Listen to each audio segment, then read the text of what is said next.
buenas noches. Bueno, es un gusto estar con ustedes nuevamente. Les doy la bienvenida. Mi nombre es Stefan Marchenko, Steve para los amigos, a este segundo programa de Noche en la Ciudad, que arrancamos como una experiencia piloto la semana pasada. Y bueno, debido al interés que se fue generando por, digamos, continuar con esta instancia, es que, bueno, hemos decidido continuar con este programa que tiene que ver con las temáticas del arte, la cultura, el pensamiento, historias de vida y atravesando todo eso el tema de la fe, de la fe cristiana, que en mi caso me caracteriza. Y bueno, el otro día estábamos comentando un poco y conversando sobre la canción que tiene que ver con la cortina musical de este programa, que es justamente que se titula Noche en la Ciudad. Y digamos que nos dedicamos a analizar un poco esa canción que compuse y grabé hace unos años. Y bueno, en el día de hoy hemos optado por hablar de otra temática, todo en relación a lo que veníamos diciendo. Se van sumando algunos a este vivo, a este programa. Vamos viendo que varios se van sumando. Si hacen algún comentario o alguna pregunta, podemos ir en algunos momentos comentando algunas cosas. Ahí van sumándose varios amigos: Berch, Flor, Vero, Liana, Héctor, Rafael. Bueno, van sumándose varios. Carolina. Bueno, bienvenidos a todos y muchas gracias por estar ahí. Varios más se van a ir sumando. Gracias por estar, por los comentarios. Gracias por el otro día, que varios estuvieron escribiendo después del programa pasado. E incluso algunos contestando algunas preguntas que hemos hecho respecto a lo que podíamos conversar en próximos programas. Está también mi esposa María Pía. Bueno, y varios estuvieron conversando, y bueno, y por esa razón surgió continuar con este vivo. Bueno, Noche en la Ciudad, en esta noche, valga la redundancia, ¿de qué vamos a estar hablando? Bueno, como fue anunciado en las redes, muchos de ustedes lo deben haber visto, en algunas de las redes se estuvo compartiendo. Hoy vamos a hablar de un escritor que a mí en lo personal me interesa mucho. Bienvenida Rosa también, que se va sumando. Gabriel, varios más que se están sumando por allí. Bueno, muy bienvenidos sean todos.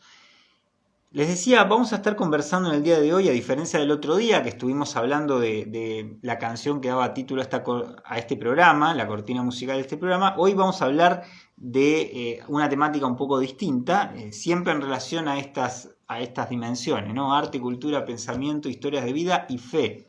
Bueno, vamos a hablar hoy de un escritor que fue anunciado, que es el escritor C.S. Lewis, o si lo vemos en su nombre completo sería Clive Staples Lewis. ¿Por qué vamos a hablar de él hoy? Bueno, estuve conversando con amigos y con gente que, digamos, que estábamos viendo temáticas de interés, y mi amiga Vero me decía el otro día, bueno, ¿por qué no hablas de C.S. Lewis en algún momento?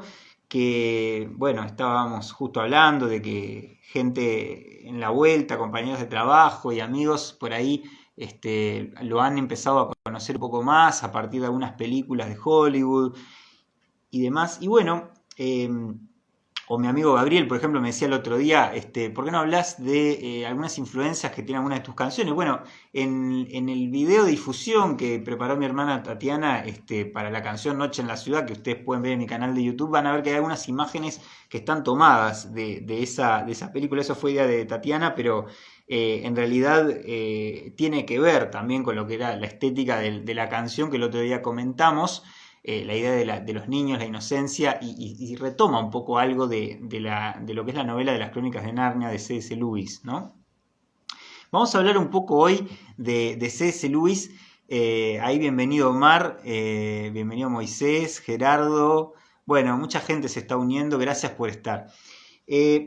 ¿Por qué C.S. Lewis puede ser relevante o importante conversar acerca de él? ¿Quién fue C.S. Lewis y por qué está bueno que hoy comentemos algunas cosas de su vida? Bueno, porque C.S. Lewis yo les diría que está considerado por mucha gente como uno de los autores, de los escritores cristianos protestantes, digamos, más importantes del siglo XX, ¿no? Y, digamos, algo que caracterizó a C.S. Lewis es que fue una persona cuyos temas de interés en su obra fueron bastante variados, ¿no? Publicó varios libros sobre múltiples temas y fue básicamente un hombre de letras. En lo personal me interesa porque como yo me dedico también a esto, siempre me interesó, me resultó curiosa su historia de vida y también las obras que publicó. Luis nació en 1898 y murió en 1963. Murió el mismo día que asesinaron a John F. Kennedy, ¿no? El 22 de noviembre de 1963. Pero él, digamos, venía de una familia inglesa por un lado, irlandesa por el otro, y se dedicó a, crecer, perdió, digamos, seres queridos de su familia muy pronto, y bueno, de alguna manera recorrió distintas trayectorias, leyó a varios autores importantes, entre ellos, por ejemplo, un escritor que es poco conocido, pero que es uno de los padres de la literatura maravillosa y de la literatura fantástica, que es George MacDonald, el escocés, que curiosamente hace poco conseguí un libro de él bastante difícil de encontrar, ¿no? Por más que está nombrado y citado en muchísimas bibliografías. Y ahí Omar dice, grande Estefan, leí el primer libro cronológicamente hace unos días. Gracias Omar por tu comentario. Gracias también a los demás que van ingresando. Carolina, Elisa. Bueno, y les decía que Lewis publicó, digamos, bajo la influencia de varios autores. Yo les decía, George MacDonald es uno de ellos, pero también leyó a muchos filósofos, como Spencer, por ejemplo, o, digamos, muchos escritores que han sido fundamentales en la historia del cristianismo durante la modernidad, como por ejemplo el autor católico G.K. Chesterton, ¿no? Y bueno, Lewis se forma en las primeras décadas del siglo XX en Inglaterra y se forma en los estudios literarios, en la carrera de letras y pasa a trabajar en esos primeros años de formación en la Universidad de Oxford. Y en esa etapa se produce un hito bastante importante en su vida que tiene que ver con la amistad que va a trabar con el escritor John Ronald Reuel Tolkien, o J.R.R. Tolkien, quien va a ser su amigo, ¿verdad? Por muchos años van a mantener una amistad muy, muy fuerte con él, con Hugo Dyson, que era otro escritor y académico del momento, y todos ellos tenían vínculos no solamente digamos, vinculados a lo que era la escritura y la publicación de libros de literatura, sino también porque eran académicos, catedráticos, trabajaban allí en Oxford muchos de ellos y después tenían grupos de amigos. Por ejemplo, lo que se llamó los Inklings, que era un grupo de estudios más que de estudios, un grupo de amigos de charla que se reunían semanalmente a hablar de temas como esto, ¿no? De arte, cultura, teología,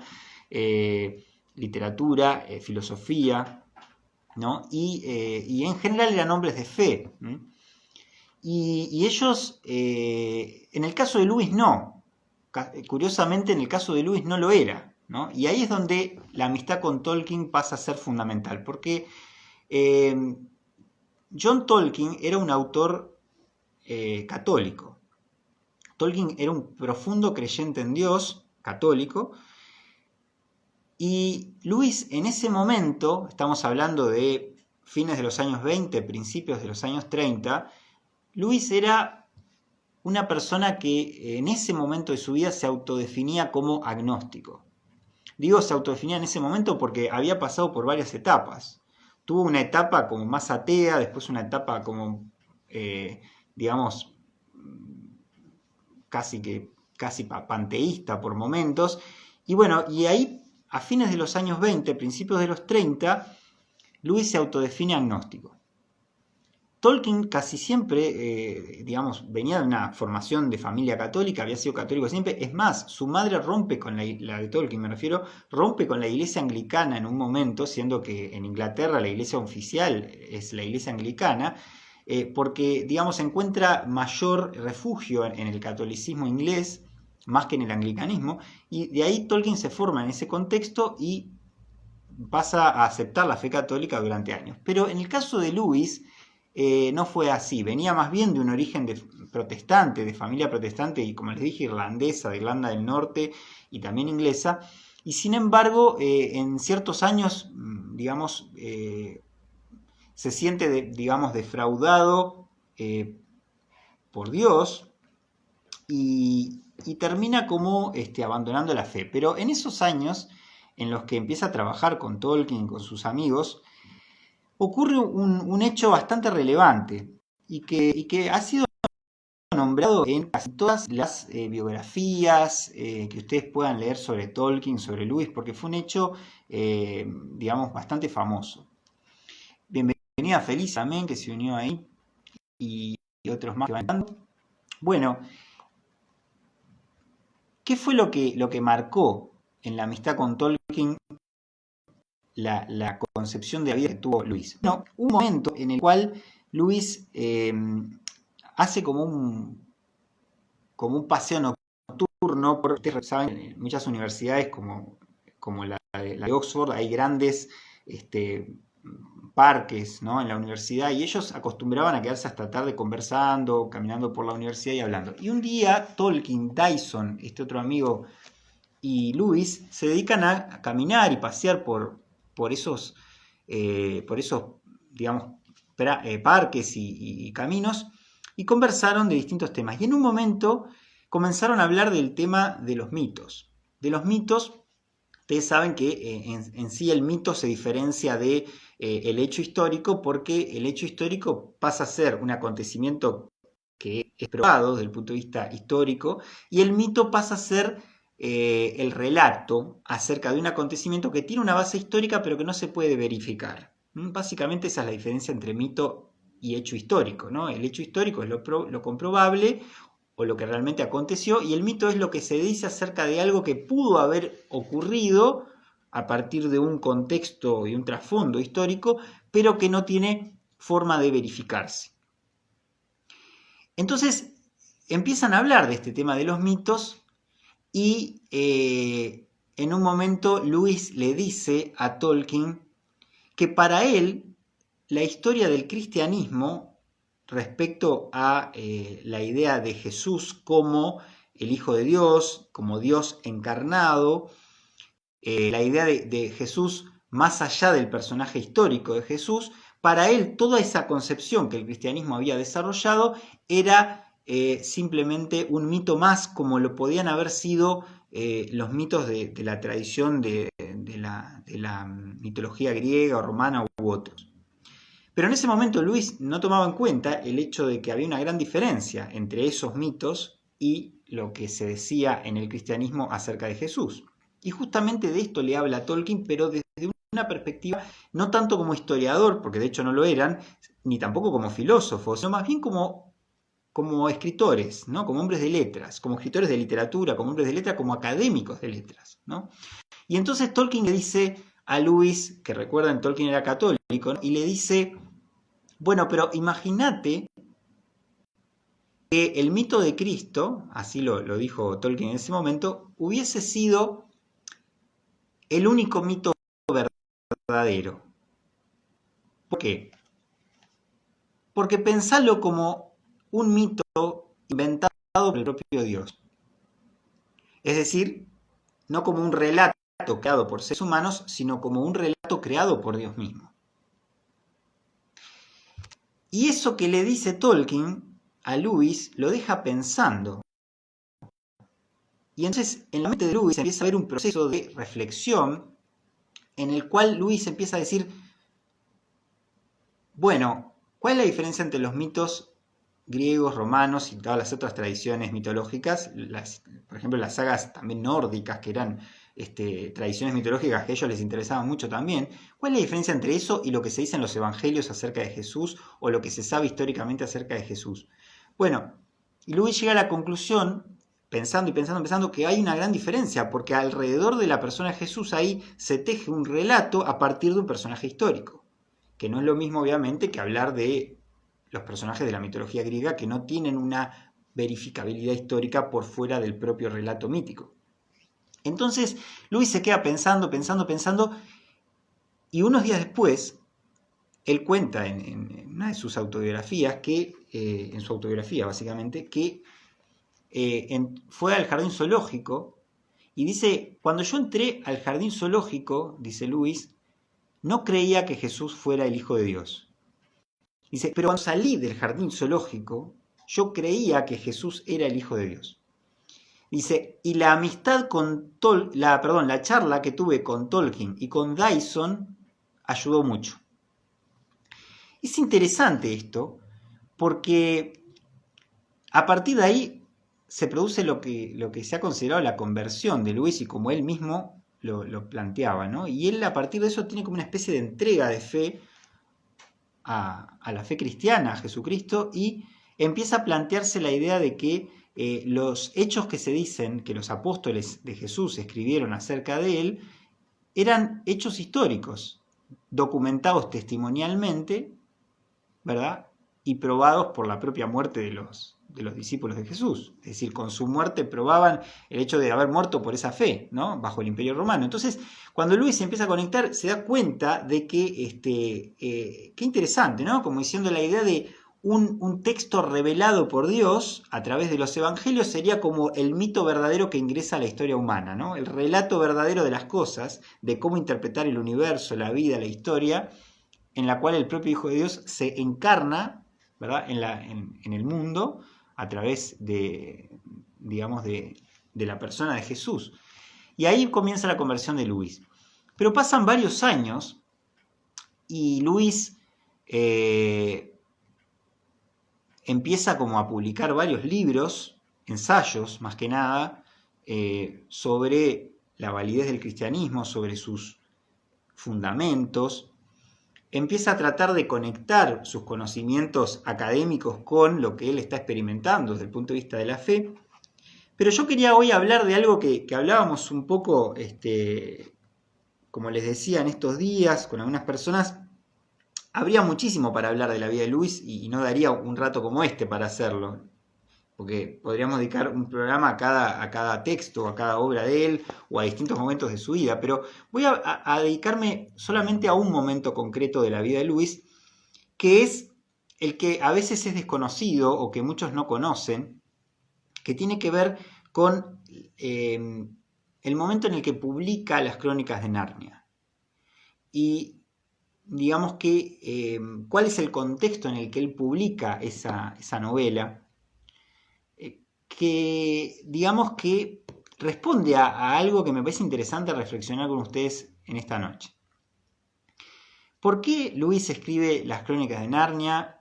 Bueno, se ha discutido mucho esto, pero aparentemente Lewis empezó a escribir el primer libro de las Crónicas de Narnia, que es El león, la bruja y el ropero, lo habría escrito más o menos entre 1939 y 1948, 49 por allí, pero justamente ahí a finales de los años 40 se va a producir un acontecimiento que lo va a marcar bastante a Lewis y que algunos piensan que está conectado con lo que luego va a ser la implicancia de la publicación de este primer libro o las razones de por qué él empieza a dedicarse a este tipo de literatura y no tanto a los textos ensayísticos que eran los que escribía en un primer momento cuando empezó a hablar de la fe cristiana desde lo ensayístico, es decir, desde una prosa en la cual él reflexionara como autor acerca de su concepción de la fe, de distintos temas de la fe.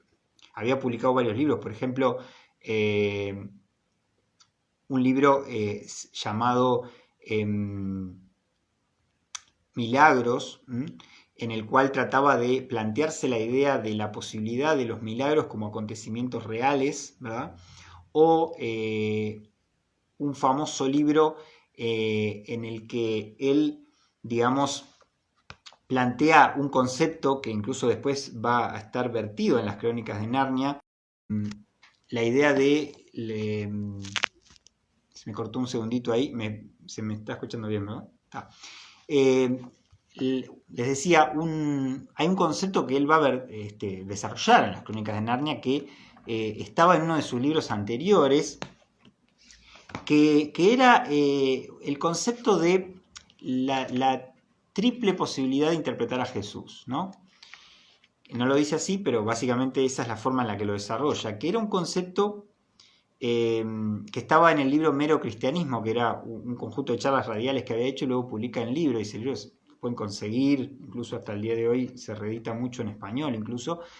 Mero Cristianismo plantea la idea de que Jesús solamente pudo haber sido tres cosas. Una, que pudo haber sido un loco, y Lewis dice del mismo nivel del que dice que es un huevo revuelto, ¿no? En el sentido de creer algo que es una locura creerlo. O podría haber sido, en segundo lugar, un mentiroso, es decir, haberle hecho creer a la gente algo que él no era, la idea de ser el Hijo de Dios, etc., el Mesías. Y en tercer lugar, dice, la tercera posibilidad es que realmente fuera el Hijo de Dios y que fuera verdad lo que él dijo de sí mismo. Pero Lewis dice, el problema con estas tres perspectivas es que uno tiene que optar. Uno no puede decir que Jesús fue un buen maestro de moral, es decir, simplemente un ser humano que enseñó cosas interesantes y que por un error lo crucificaron. Es decir, uno no puede interpretar así su vida según lo que sabemos de él a partir de los documentos que nos han llegado. Es decir, las únicas opciones que hay son o que fue un loco, o que fue un mentiroso, o que fue verdaderamente el Señor, el Hijo de Dios, Dios mismo. Pero uno no puede caer en el error de decir fue un buen maestro humano, porque dice como a menudo, decía Lewis, la gente dice acerca de él, especialmente los académicos, los intelectuales. Pero él dice que a él, analizando la situación de por qué el ser loco o mentiroso no le cierra, entre ellos por el testimonio de los apóstoles y lo que implicó y lo que generó en la vida de ellos después, y las actitudes de Jesús y de lo que se dejó registrado acerca de su persona, no parecerían coincidir esas apreciaciones con lo que es la figura histórica de Jesús. Entonces Luis dice, yo prefiero entender esa tercera opción, que es la que a mí me transformó, que tiene que ver con la idea de que Jesús fue quien dijo ser, el Hijo de Dios. Pero yo le decía, esto Luis lo escribió varios años antes, en los primeros años de su conversión. Pero varios años después de publicar varios libros de ensayos, como yo le decía, Milagros, Los Cuatro Amores, El Gran Divorcio, Un Sueño es una novela, bueno, o por ejemplo, Cartas de un Diablo a su sobrino, que se lo dedica a Tolkien, justamente, que es una novela epistolar en la cual se habla de un diablito, digamos, que le escribe a su sobrino demonio para explicarles cómo tentar mejor a los seres humanos, y es un interesantísimo libro acerca de las tentaciones humanas, especialmente las más sutiles, que fue famoso para todo público, es decir, no solo para públicos cristianos. Pero llega un momento en el que, especialmente luego de la publicación del libro Milagros, que Luis se empieza a sentir frustrado. ¿Por qué se empieza a sentir frustrado? Porque Luis se empieza a dar cuenta de que el mundo académico que lo rodea y la gente que lo rodea en el mundo intelectual y demás parecería que no comulga con las ideas que él tiene en términos generales. Por más que él venía de una tradición como era la Universidad de Oxford y después terminó trabajando en la Universidad de Cambridge y con varios amigos que venían de la tradición cristiana y en general eran, digo, en un país como Inglaterra, digamos, con una fuerte influencia cristiana de tradición y cultural, pero él entiende que en esos años es como que en el siglo XX todo lo que es la cultura académica ha ido como evolucionando hacia una perspectiva mucho más agnóstica de la vida, justamente que él había renunciado, ¿no? Y era de la que él provenía antes de su conversión, pero luego él, cuando él encuentra a Cristo, empieza a ver la realidad de manera muy distinta y empieza a sentirse frustrado porque siente que la gente no lo comprende, ¿no? Que la gente no puede aceptar intelectualmente las cosas que para él eran tan claras. Y llega un momento en el que él debate, hay un famoso debate que se produce entre él y una filósofa, una mujer llamada Elizabeth Anscombe, que era católica, o sea, no era atea ni agnóstica, era católica, pero sin embargo ella no está de acuerdo con algunos postulados que plantea Lewis en alguno de sus libros, especialmente en Milagros, donde trata de cuestionar el concepto naturalista del mundo, es decir, el concepto de que todo lo que vemos en el mundo natural es lo único que es, ¿verdad? Y que desde lo materialista o desde el racionalismo solamente podemos explicar el mundo natural sin aceptación de nada sobrenatural que explique otras cosas, ¿no? Y Lewis trata de combatir esa idea defendiendo la existencia de lo sobrenatural. Y en este debate con esta filósofa, en determinado momento debaten y bueno, queda ahí el debate, pero Lewis siente que los argumentos que él había tratado de ofrecer no eran suficientemente sólidos como para convencerla a ella y a muchos otros.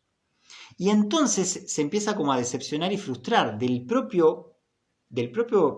digamos, contexto de la intelectualidad o del propio contexto del intelecto para tratar de poder entender verdades que no se pueden explicar solamente desde lo racional o desde lo intelectual. Y ahí es donde él empieza a cambiar. Y desde ahí en más, él casi que no vuelve a publicar libros de corte ensayístico, ¿no? O argumentativos, digamos, sino que empieza a incursionar en la literatura infantil, ¿no? En la literatura maravillosa, en la literatura fantástica, y en una narrativa que es más bien para niños, justamente, ¿no? En los cuentos de hadas. Y ahí es donde aparecen los libros de las crónicas de Narnia, ¿no? Y muchos han leído los libros de las crónicas de Narnia y algunos han visto las películas, aunque no hayan leído los libros, y no saben que todas esas historias contienen una simbología bíblica de fondo, ¿verdad?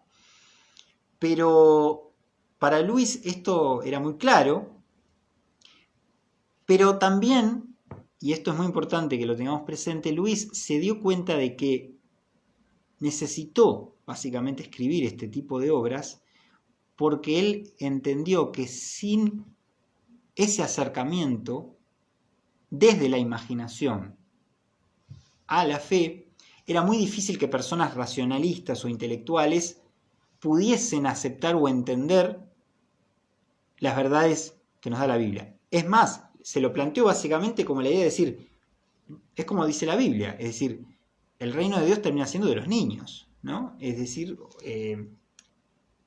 hay un pasaje, ¿verdad?, en la Biblia donde dice que Dios escondió de los sabios ciertas cosas y se las reveló, ¿verdad?, a los niños, ¿no?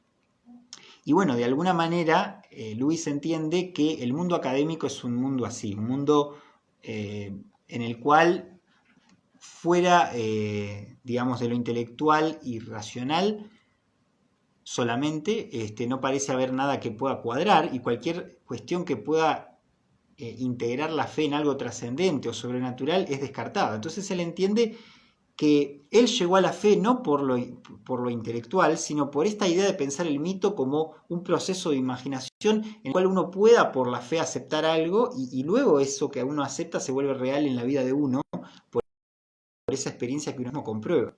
Pero fue necesario el paso de fe para poder llegar a la experiencia. No probar primero la realidad de esa fe para luego aceptar la fe, ¿no? Y ahí entonces es que él escribe, por ejemplo, El león, la bruja y el ropero, y en ese libro se produce esta historia que literalmente alude, bueno, a 4 niños que en la Segunda Guerra Mundial 4 hermanos, ¿verdad? 2 hermanas y 2 hermanos, son alejados de sus familias durante la Segunda Guerra Mundial, como ocurrió históricamente, los mandaban, por ejemplo, al campo, a lugares lejanos, a donde se daban bueno, las situaciones bélicas, para protegerlos, ¿no? Y entonces la historia gira en torno a esto, ¿no? Y cómo estos niños llegan a la casa de un profesor en el medio de un lugar alejado, en el campo, en la casa de este profesor, y ellos un día, a través de un armario, llegan al mundo de Narnia y comprueban que ese mundo realmente existe, digamos, y es como un mundo paralelo al del mundo de la Inglaterra del siglo XX del cual ellos provienen, ¿no? Y justamente yo les decía que hay un concepto que aparecía en Mero Cristianismo, en ese libro, que aparece en las Crónicas de Narnia desde la narrativa de la novela, que es en un momento en el que Lucy, que es la hermana más pequeña, es la primera que ingresa al mundo de Narnia a través del ropero y sus hermanos no le creen que ingresó, ¿no? Y entonces en un momento, después su hermano Edmond también logra ingresar, pero no quiere que sus hermanos más grandes se enteren de esto porque él ha hecho un trato con la bruja blanca, que es un ser malvado que hay en Narnia, hasta que vuelva Aslan, que es el rey verdadero, que es un león, ¿verdad? Y cuando viene Edmond, les plantea a sus hermanos que su hermana está mintiendo, ¿no? Y él estuvo en Narnia como ella, y ella llora porque ve que su hermano está mintiéndole a sus hermanos adelante de ella cuando estuvo con ella ahí. Y entonces los hermanos más grandes, Peter y Susan, no saben qué hacer. Entonces van a hablar con el profesor y le preguntan y le dicen, ¿qué podemos pensar? Porque ella nos dice una cosa, él nos dice otra. Y entonces él les dice, ¿ella les ha mentido antes? Y ellos le dicen, no, nunca lo ha hecho. Bueno, y le dice, ¿y ella, ustedes creen que ella está loca? Y entonces ellos le dicen, no, no parece estarlo por sus actitudes.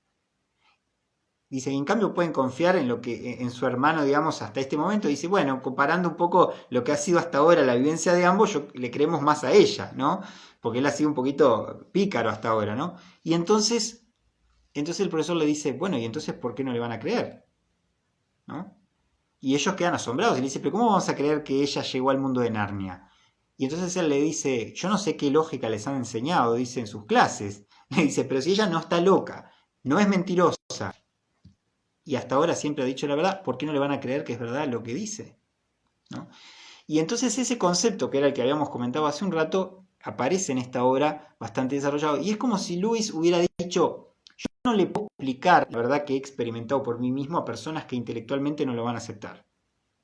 De alguna manera tengo que mostrarlo desde lo que fue mi propia experiencia, desde la vivencia como un niño, digamos, que acepta y abraza esa fe porque se da cuenta de que es la manera en la que se puede llegar a Dios, ¿no? Y yo quisiera terminar el tiempo de la charla de hoy justamente con esta reflexión, ¿no? Es decir, en la Biblia se nos dice justamente esto, ¿no? Que el reino de Dios es de los que son como niños. Y a mí me pareció siempre muy interesante esa anécdota de la vida de Luis porque nos hace pensar que aunque uno se esfuerce por tratar de explicarle a otros la vivencia de la fe que uno ha experimentado, el otro no lo va a entender si no da el paso de fe de querer comprobarlo por sí mismo. Y yo te quiero desafiar a vos que si vos crees en Cristo, si vos sos un hijo de Dios, si vos sos cristiano y te frustrás porque otras personas no entienden lo que vos experimentaste, no te preocupes, vos tenés que tener argumentos y fundamentos de por qué estás convencido de lo que estás convencido. Pero hay un punto en el que ya no podés ir más allá de la decisión del otro. Y también te quiero decir a vos que capaz que no crees en Cristo, que capaz que Dios para vos es una idea, un concepto abstracto, una metáfora, o algo muy lejano, o algo que ha sido inventado por las religiones. Bueno, yo te quiero desafiar a que compruebes por vos mismo si realmente esto es así. Porque capaz que te engañaron y vos creíste que era un mito. Yo te puedo decir que en mi propia vida la realidad de Cristo es real. Y hace 2000 años hubo un grupo de personas, que eran los apóstoles, los discípulos de Jesús, que dejaron que sus vidas murieran por causa de esa fe. Pero no era una fe abstracta, que no les costaba nada, les costó la vida bajo el Imperio Romano. ¿Y por qué murieron? Porque ellos estaban convencidos de que Jesús había resucitado. ¿Y por qué murieron? Porque a ellos los quisieron obligar a que adoraran al César como si fuera Dios. Y ellos no iban a adorar al César como un Dios, como podía hacer todo el resto de la gente que como eran politeístas creían en lo que viniera y les daba lo mismo. Ellos no lo iban a hacer, porque su fe estaba puesta en alguien real, en alguien que históricamente había caminado con ellos. Y por eso murieron. O sea que yo prefiero creer, como dice George McDowell en alguno de sus libros, prefiero creer en el testimonio de esas personas y en el de tantos otros que vinieron después a lo largo de los siglos, que en el de mucha gente, como dice McDowell, que no se anima ni siquiera a cruzar la calle por sus creencias, ¿no? Entonces yo te estimulo a que puedas animarte a creer que Jesús es real, porque fue alguien que realmente hizo lo que dijo y que quienes lo vieron y convivieron con él, lo vieron resucitado. Y ese es el testimonio que dejaron escrito con su muerte, con su sangre, ¿no? Así que yo te desafío a que puedas experimentar que ese Cristo de hace 2000 años es el mismo de hoy. Y que si bien hoy no lo vas a ver físicamente aún, un día va a volver. Ellos lo vieron ascender al cielo y Él les prometió que un día iba a volver. Bueno, hoy puede ser realidad en tu vida espiritualmente, porque espiritualmente está a disposición de cualquiera que le abra su corazón y le entregue su vida. Pero un día va a volver. Y esa es nuestra fe. Y vos me dirás, bueno, pero ¿cómo crees eso? ¿No lo puedes probar? No, no lo puedo probar en ese sentido. Pero sí prefiero creer en el testimonio de quienes afirman que así fue y que lo esperaron hasta su muerte, ¿no? Y como yo, hay muchísimas personas en todo el mundo y en todas las épocas desde ese momento que han abrazado esta fe y no se han defraudado de esta fe. Así que te invito a que lo puedas considerar. Y no te olvides que como Jesús dijo en Juan 14:6, yo soy el camino, la verdad y la vida. Nadie viene al Padre sino por mí. Y Él lo dijo y lo dice hoy también. Así que te invito a que lo consideres y puedas, como Luis, experimentar esa fe y lo que Dios hizo en su vida y que terminó siendo tan influyente y, como yo les decía, una de las personas más influyentes en el siglo XX respecto a lo que eran las reflexiones acerca de la teología, acerca de la fe, acerca de la Biblia, y que era un hombre de letras, básicamente, no era un filósofo profesional, era un hombre de letras, como es mi caso, digamos, que me dedico a eso, pero sí la vivencia de la fe afectó toda su obra literaria, todo su pensamiento, toda su vida, ¿no? Con sus aciertos, con sus errores, porque no era perfecto obviamente, pero toda su vida giró en torno, luego de su conversión, a lo que Dios pudo hacer en su vida y puede hacer lo mismo en la tuya.